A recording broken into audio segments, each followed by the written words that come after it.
We could go to just about any passage in the Old Testament. We've moved out of Deuteronomy. We could go forward to the stories of David and King Saul. But I would like us to pause just for one moment with a story of the book of Joshua and its contribution to the development of the theme of redemption and God seeking relationship with his people.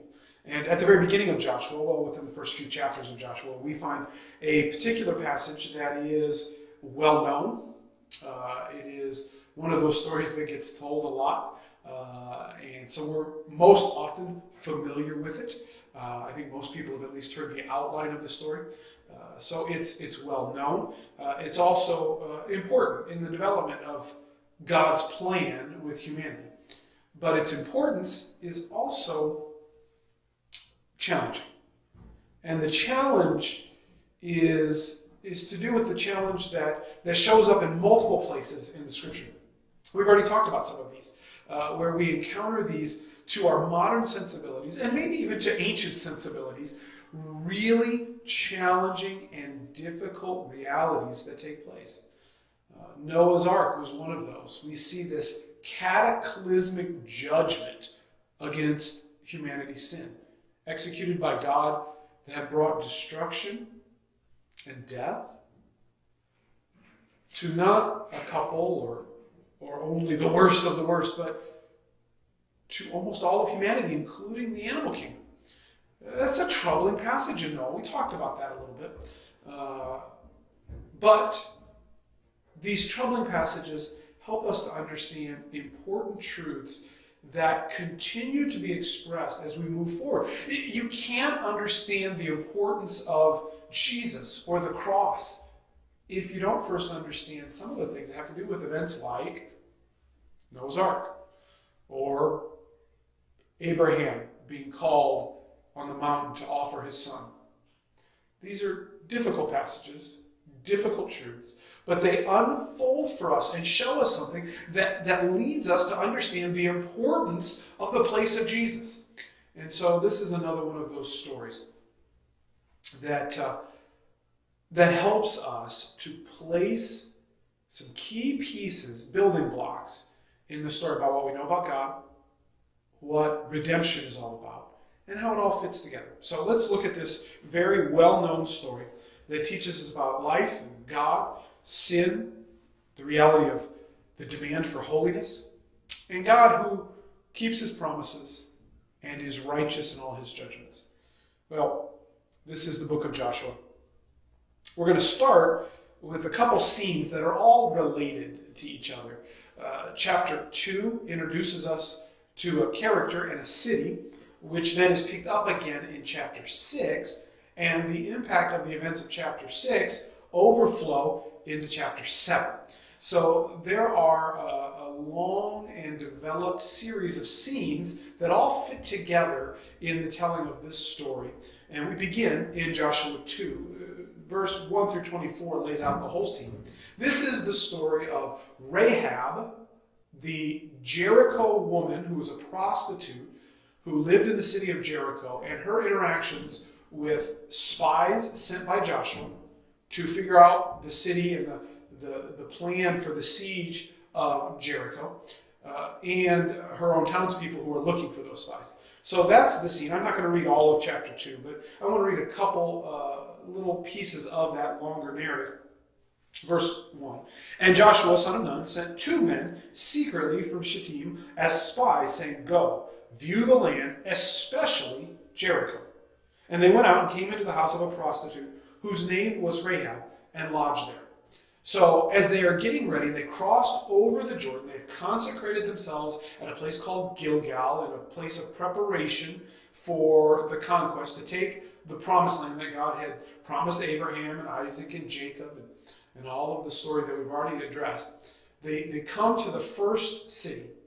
It's Jericho. Now that's important because Jericho is not just the first city. It is an incredibly important city in the history of the world. It's said, and there's a couple cities that vie for this in modern times, but it is said that Jericho may be the oldest inhabited city in the history of the world. Its roots are ancient, and it was a significant city at the time of the conquest of Israel, or Canaan.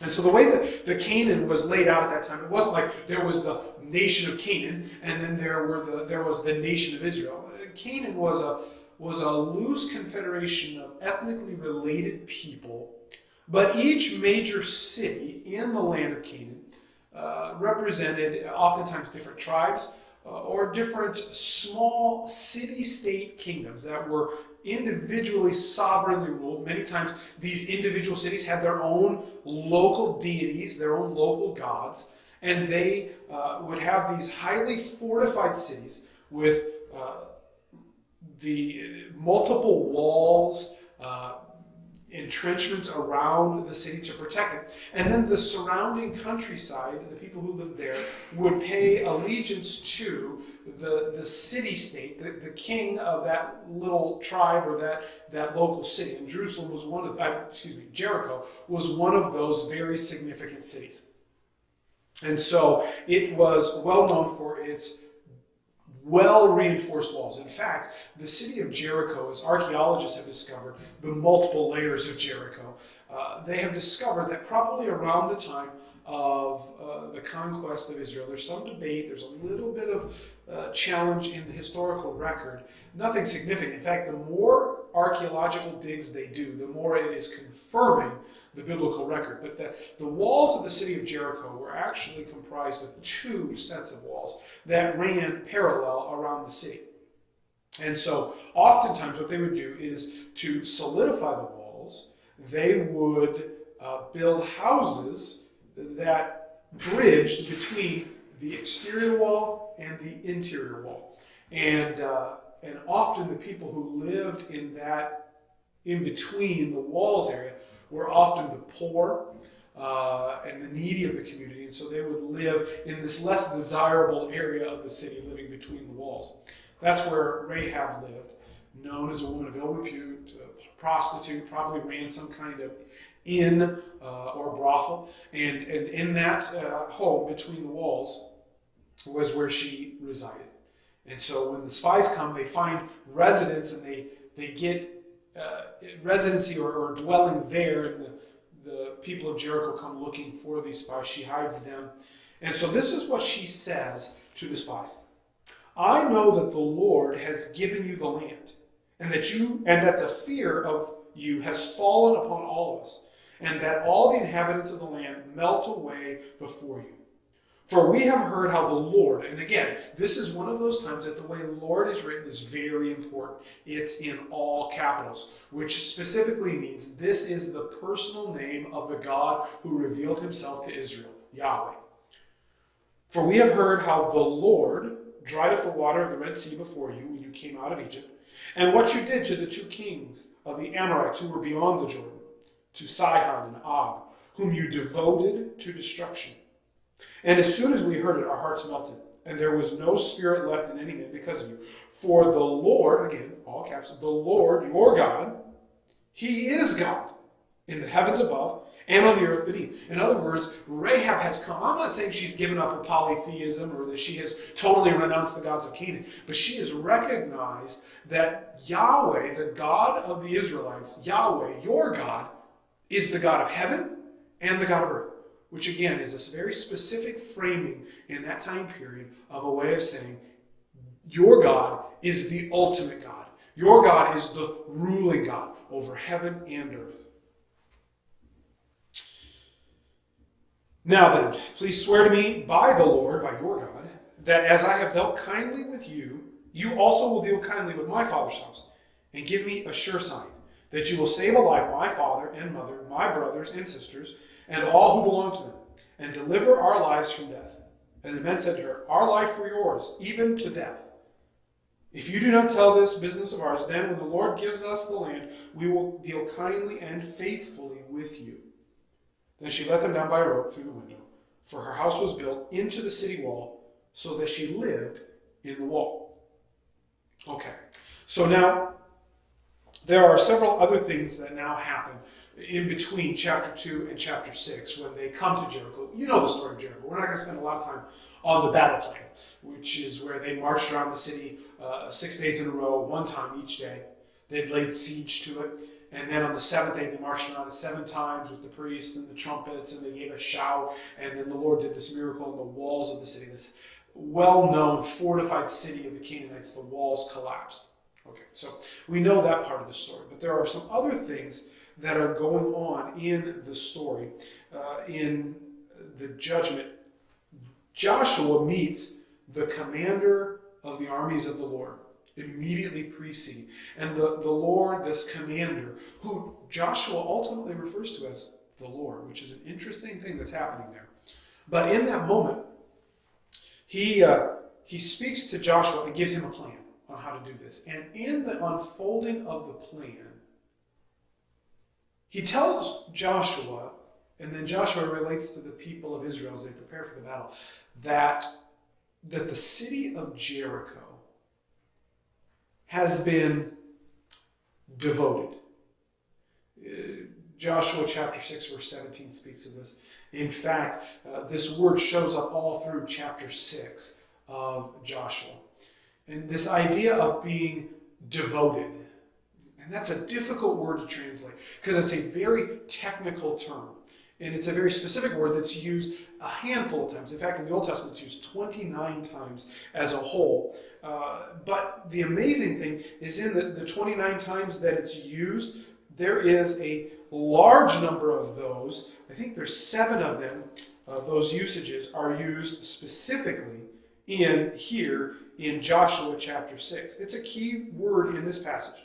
And so it's devoted, translated here as devoted. Other translations might use that he pronounced the ban, B-A-N, the ban, against the city. Could also be cursed. See, this is a challenging word for us to get a hold of. It is this concept that the city of Jericho was entirely devoted. It was given over in its entirety. Everyone who lived there, all the possessions, everything about the city was given over to destruction. This was a command from God to destroy everything and everyone. Now this stands out because this particular injunction of the ban is not invoked a lot against peoples and groups in war. There's not the sense that God always expected this. This is a special case, and it's a special case of extreme judgment. So wrestling how to put all of that together is difficult for us. What does this mean, this complete destruction? How does it relate to other times that it's used? Well, it's used sometimes of specific sacrifices that the Lord commanded, or that somebody could devote something, give something over to the Lord. And if you did that and you swore an oath to give something over, like land or property or your life, the person who gave something over in devotion, it belonged to the Lord completely and entirely, forever, and could never be taken back. It's that same concept. The sacrifices that were given over, that was not to be consumed by anybody else. That was, because some sacrifices were offered, and then portions of it were brought back to the person who offered it to be eaten by them with their family in celebration or in Thanksgiving. But there were certain sacrifices that were devoted. In other words, they went to God alone, and no one else had a piece of it. The judgment on Jericho was a judgment of complete ban. Complete devotion. The word, and it's interesting, the word is harem. It's this idea of complete devotion. It's also the same root that we get like the Arabic word of harem. In other words, that's a group of wives wholly devoted to one man. Okay, they were put into a harem. It's the same root word, obviously different meanings, different application, but you see that root to be given over to someone. So now Jericho has been given over. The ban has been pronounced upon it. That's a an incredible statement of complete and utter judgment and destruction. Nothing was to be held back. It was irrevocable.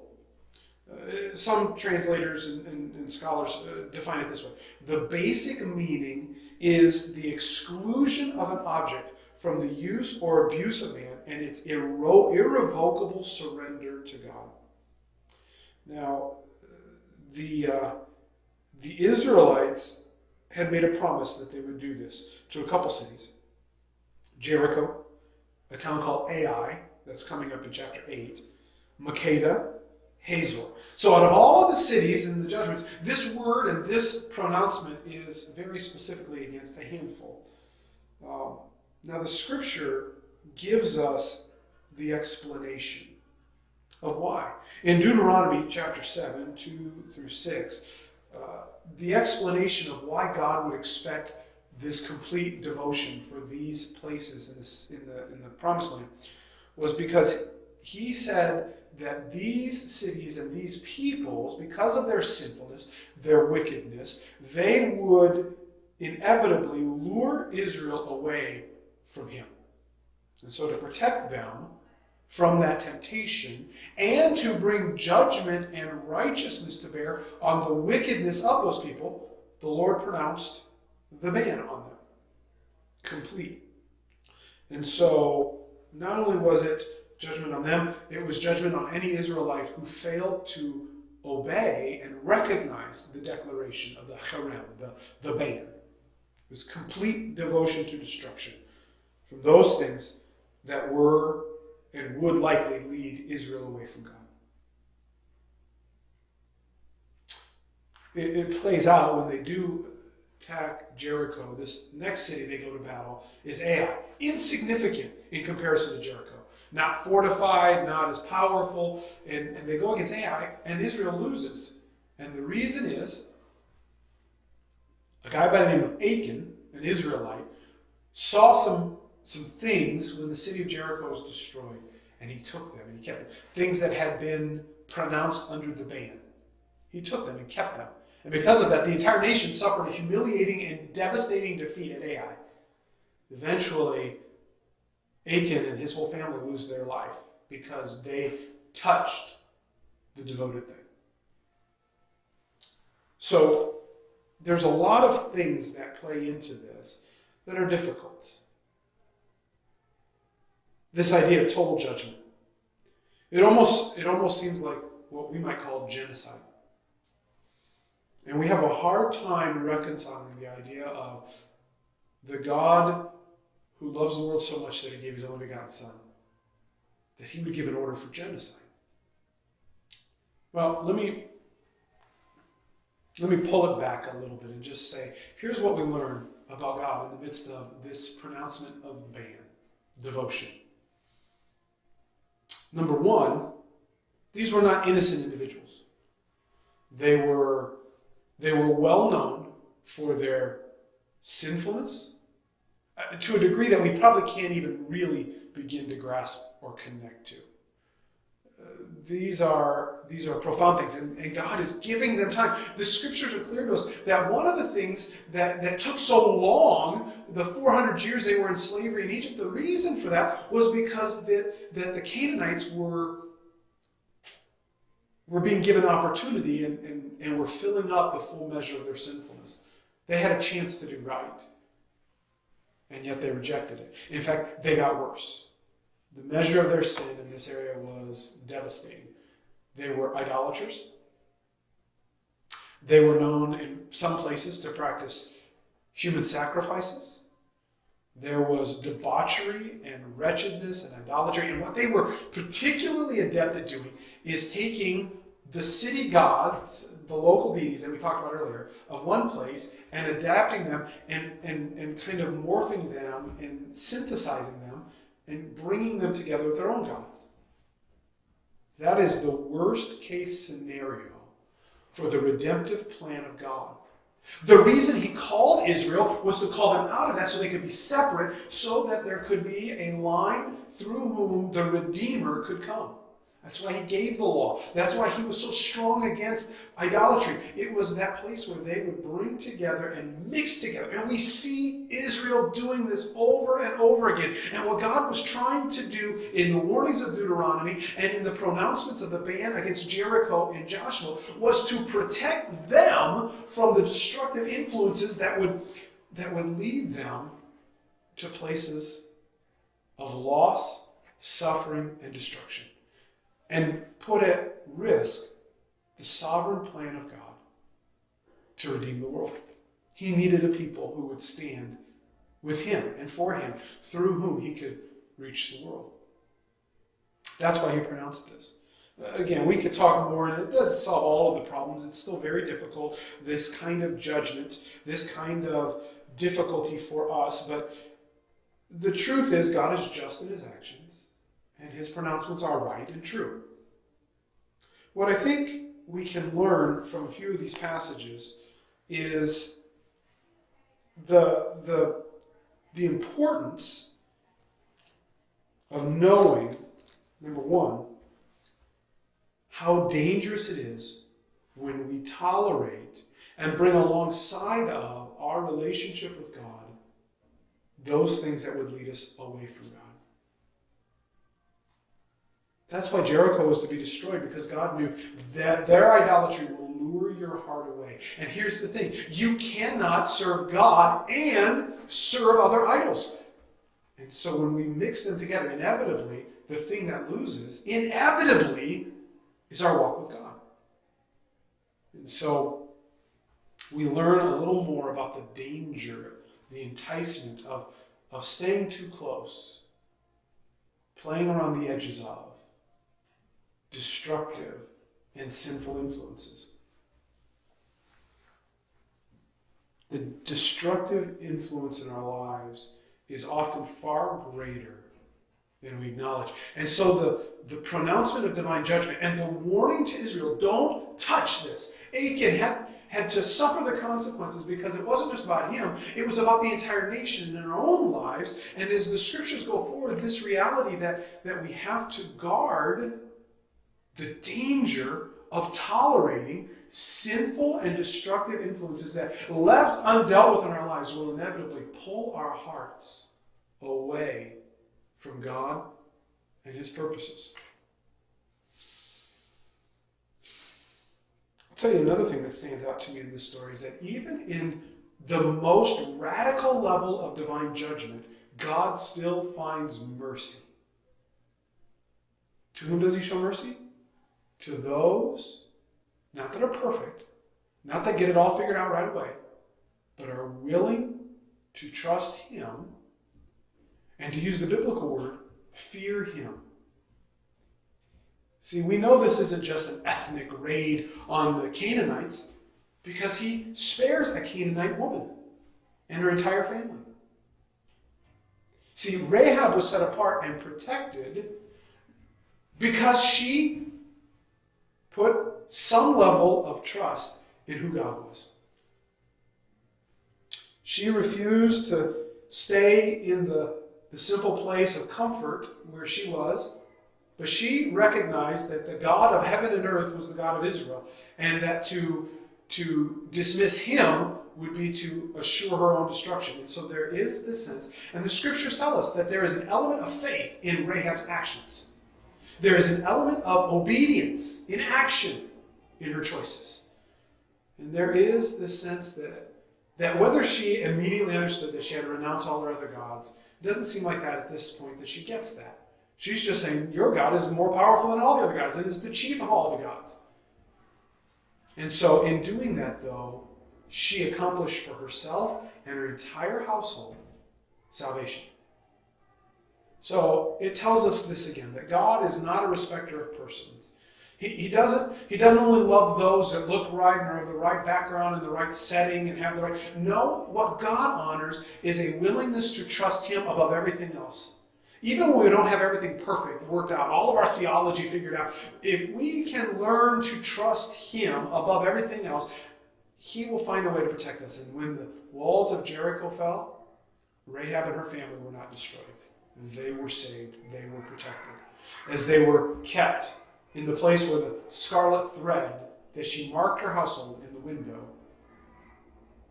that marked her just like, see the parallels on the first Passover. They marked the doorposts with the blood of the lamb, and the death angel passed over them, and they were not destroyed. And if they were out of their house or did not mark their house, they would be destroyed. Same thing.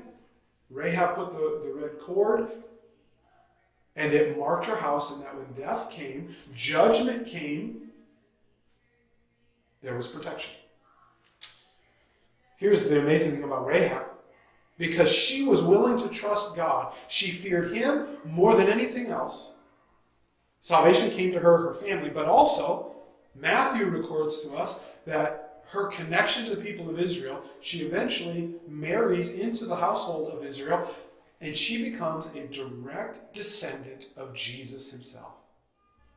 This is a reminder that salvation is not just for the people of Israel, but that God intended from the beginning to bring in all people. And he included Rahab, a woman of ill repute, from a pagan, idolatrous people, because she trusted him. Not only was she saved, but she became one of the matriarchs of the Savior. God's not limited by your past or your background. And he's not limited by where your ethnicity or region or poverty or not poverty, whatever it is. He's not limited by that. And the story of Rahab teaches us that. Even in a nation that was condemned and cursed to destruction, he found an individual that would trust him. And through that individual, helped to bring salvation to the world. Hebrews recognizes her for her faith. And James, in his letter, recognizes her for the courage of her actions, that by her works, not just her words, but her works, she demonstrated the reality of her faith. Well, see, God's plan preserves us. It doesn't limit us. And even when we have things like the harem, total judgment, destruction, the New Testament word is anathema. Let them be eternally condemned, accursed. These are hard words of judgment that remind us that God will bring judgment to the world. And in it, though, he will be righteous. But even in judgment, he's not trying to hurt us or limit us or hurt others. He's bringing righteousness and justice, and he always provides a way of escape to those who will put faith in him. But that when he does these things, he does it to preserve us and protect us, not limit us and hurt us. So my question is, in the light of this, we see how it fits in the big picture that he's preparing the people. He is wanting a pure people through whom the Savior could come, a matriarch in the line, the protection against idolatry and the judgment against wickedness. All of that's happening. But then there's also this reality. There are times in our lives that we must fully devote something over to the Lord and never take it back, because of its potential destructive influence in our lives.